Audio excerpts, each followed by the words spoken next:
질의응답 시간을 갖겠습니다. 먼저 순방성과 관련해서 좀 질의 먼저 받았으면 합니다. 네, 앞에 KBS 손서영 기자님.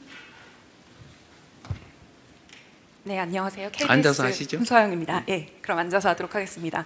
트럼프 대통령과 이제 많은 대화를 네. 틈틈이 나누셨는데 그 한반도 평화에 대한 기여를 언급하시면서 중동 문제를 해결한 것처럼 이 한반도 문제도 해결해 달라 이런 주문을 하셨습니다. 이 중동 문제 해결이라는 부분에 어떤 함의가 있는지 좀 궁금하고요.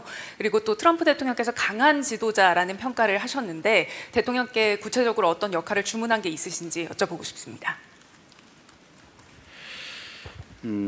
중동 문제를 해결한 것처럼 한반도 문제를 해결해 달라가 이게 약간 두 가지 의미가 있을 수 있는데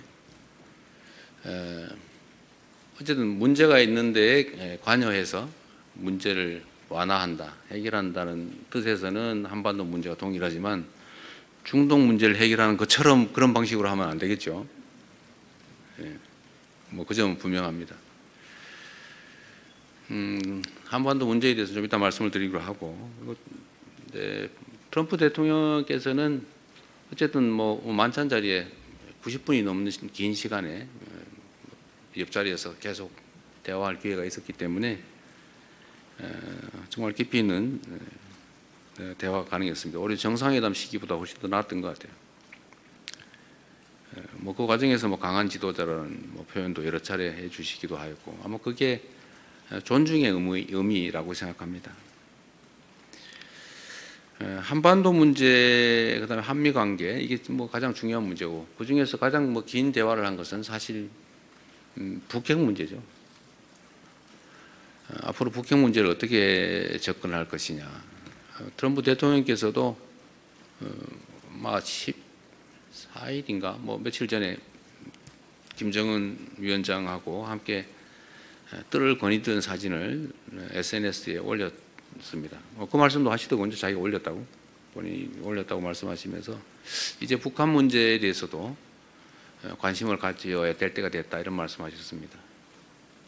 그리고 제가 공동 사진 촬영을 하기 위해 처음 만났는데 그 자리에서도 먼저 그 북한 문제 어떻게 돼가요? 이렇게 미리 물어보셔서 갑자기 좀 사진 촬영 시간에 북한과 한반도 문제를 잠깐 얘기하게 됐습니다.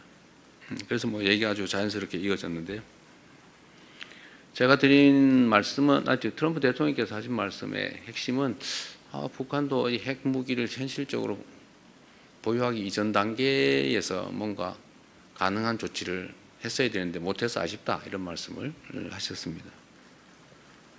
저도 물론 그 점도 그 점이지만 지금은 다른 나라를 대하는 방식으로 북핵 문제를 접근하면 안 된다 라는 점을 분명히 말씀드렸습니다. 뭐 그 점에 대해서 본인도 동의하셨고요. 근데 해결 방안이 마땅치 않다는 생각을 가지고 계셨고 그게 고민이었던 걸로 보입니다. 그래서 북핵 문제에 관한 우리의 입장을 좀 자세히 설명을 했어요.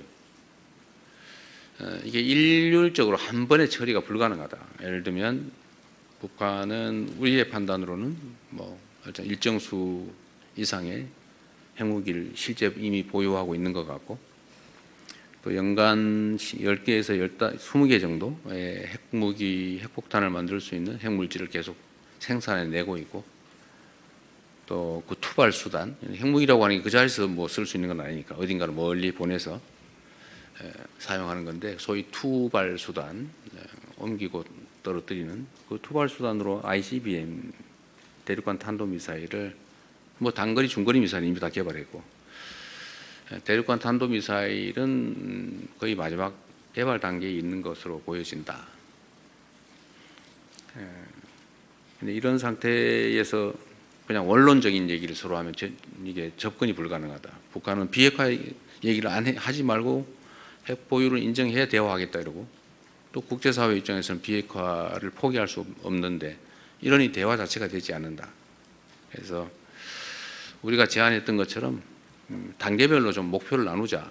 단기 목표, 장기 목표를 나눠서 일단 단기적으로는 이 현재 추가의 핵물질 개발을 하지 않는 것, 그러니까 추가 생산을 안 하는 것, 중단하는 것, 또 핵물질의 해외 반출을 하지 않는 것, 또 ICBM에 더 이상 기술 개발을 하지 않는 것. 쉽게 말해서 중단하는 것만 해도 국제사회에는 이익이다. 방치하면 계속 상황이 악화된다. 그리고 북한 체제 유지에 필요한 정도를 초과하는 이제 핵물질을 보유하게 되면 아마 해외 반출 욕구가 커지지 않겠냐. 그게 매우 실질적 위험한 상황이 아니겠냐. 뭐 이 점에 대해서 또 동의했습니다.